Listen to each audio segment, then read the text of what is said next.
Cette fin de semaine, j'ai réalisé la grande différence qu'il y a entre mes réactions lorsque ma fille me dit qu'elle est fatiguée et la réaction de tous les autres adultes qui sont autour d'elle. Donc moi, quand elle me dit « je suis fatiguée », je regarde ce qu'elle fait, je lui dis par exemple « Waouh, tu as déjà râpé la moitié de la carotte, mais ça c'est vraiment dur.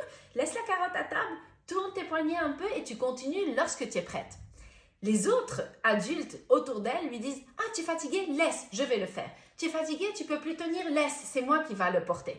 Tu es fatiguée? Viens que je te porte. » Donc en fait, ce qu'on doit faire, au lieu de prendre les choses à la place de nos enfants, c'est leur donner la façon de continuer lorsqu'on est fatigué.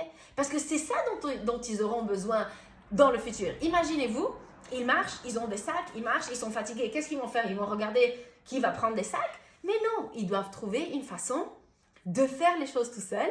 Et c'est pour ça qu'ils sont avec nous les premières années. Donc, les premières années de vie, les enfants sont avec nous pour qu'on leur donne les skills, pour qu'on leur montre comment faire les choses tout seuls. Alors, ce qu'on veut, c'est lui montrer, tu sais quoi? Tu es fatigué? On s'assoit un peu. Et justement, une maman m'a écrit, ma fille ne marche même pas jusqu'à sa grand-mère qui est à quelques mètres de la maison. Elle me dit, elle veut toujours que je la porte. Je lui ai dit, c'est parce que quand elle demande de la porter, vous êtes en train de la porter. Alors que ce qu'on veut, c'est lui expliquer qu'est-ce qu'on fait lorsqu'on est fatigué. Par exemple, tu sais quoi, tu es fatigué, viens, on va s'asseoir au bout de la route et on regarde les arbres, on regarde les gens passer et tu me dis quand tu es prête et on continue à marcher.